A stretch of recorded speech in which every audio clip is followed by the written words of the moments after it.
మొదటి గ్యారెంటీ, మొదటి మాట అక్కా చెల్లెళ్లకు అభయహస్తం.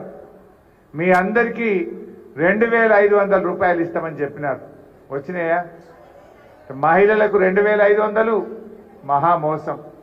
రెండవ హామీ వాళ్ళు ఇచ్చింది రైతులకు 7500 రూపాయలు రైతు భరోసా ఇస్తామని చెప్పిండ్రు. వచ్చిందా? వడ్లకు 500 బోనస్ అన్నారు. వచ్చిందా? కౌలు రైతులకు 15,000 అన్నారు. వచ్చిందా? సో రెండవ హామీ కూడా అమలు కాలేదు. మూడవ హామీ పేదలకు 250 గజాల ఇళ్ల స్థలం, డబుల్ బెడ్రూమ్ ఇల్లు అన్నారు. ఒక్కలకంటే వచ్చినారే భూపాలపల్లిలా. మూడవది కాలేదు. నాలుగవ హామీ వాళ్ళు ఇచ్చింది 2000 రూపాయల పెన్షన్ 4000 చేస్తామన్నారు. అయిందా? నాలుగవది కాలేదు. ఐదవ హామీ వాళ్ళు ఇచ్చిన ఐదవ హామీ నిరుద్యోగ భృతి 2500 ఇస్తాం, విద్యార్థులకు 5 లక్షల భరోసా కార్డు ఇస్తాం, ఆడపిల్లలకు స్కూటీలు ఇస్తాం. అమలైందా?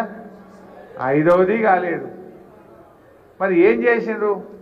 ప్రచారం మాత్రం 6 అయిపోయినాయి, 6 అయిపోయినాయి అని పచ్చి అబద్ధాలు మాట్లాడుతున్నటువంటి పరిస్థితి. రేపు మరి మార్పు విద్యావంతుల్లో ప్రారంభం కావాలంటే విద్యార్థులతో, మేధావులతో, నిరుద్యోగులతో, ఉద్యోగులతోనే ఈ మార్పు ప్రారంభం కావాలి.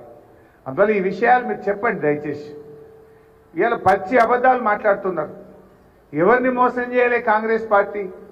విద్యార్థులకు మోసం, ఉద్యోగులకు మోసం, నిరుద్యోగులకు మోసం, అందరినీ మోసం చేసిండ్రు. ఇవాళ విద్యార్థులకు ఇస్తామన్న 5 లక్షల భరోసా కార్డు ఉత్తరే అయిపోయింది. నిరుద్యోగులకు ఏం చెప్పిండ్రు?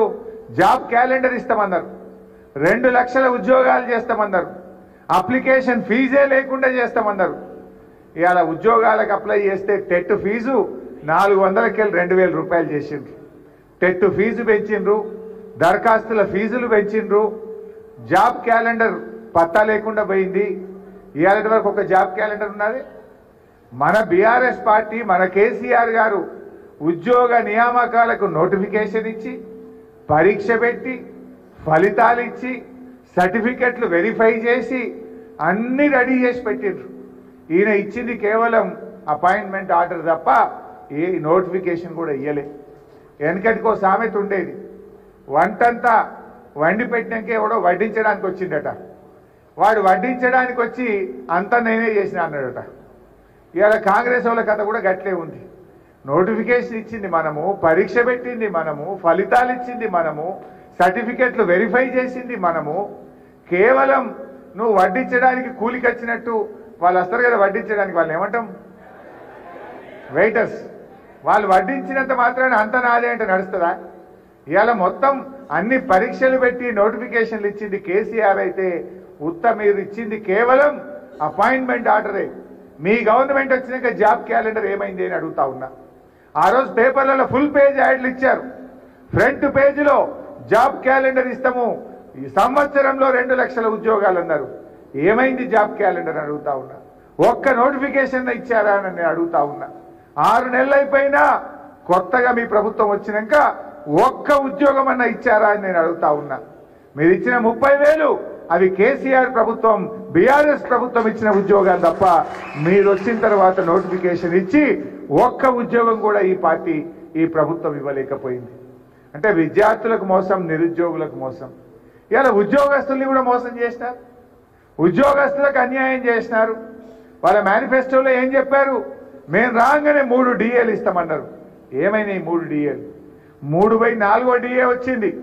జూలై వస్తే 5వ డిఏ రాబోతున్నది. 4 డిఏలు ఇలా ఉపాధ్యాయ ఉద్యోగులకు పెండింగ్లో ఉన్నాయి. 4 డిఏలు అంటే సంవత్సరానికి 7,000 కోట్ల రూపాయలు ఉపాధ్యాయ ఉద్యోగులకు వచ్చే డబ్బది. ఇవాళ డిఏలు ఇస్తలేదు.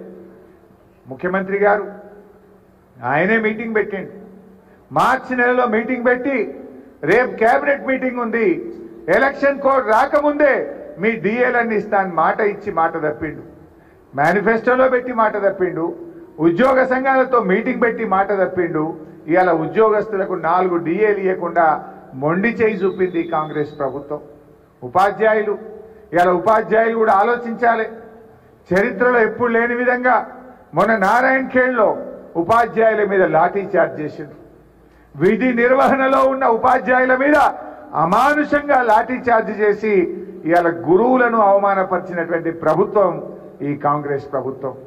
అందువల్ల ఇవాళ అన్ని వర్గాలు కూడా తీవ్రమైన నిరాశ ఉంది. ముఖ్యంగా మన భూపాలపల్లి ప్రాంతం గ్రామీణ ప్రాంతం. అందరం రైతు బిడ్డలమే, అందరము రైతు కుటుంబాల నుంచి వచ్చిన వాళ్ళమే.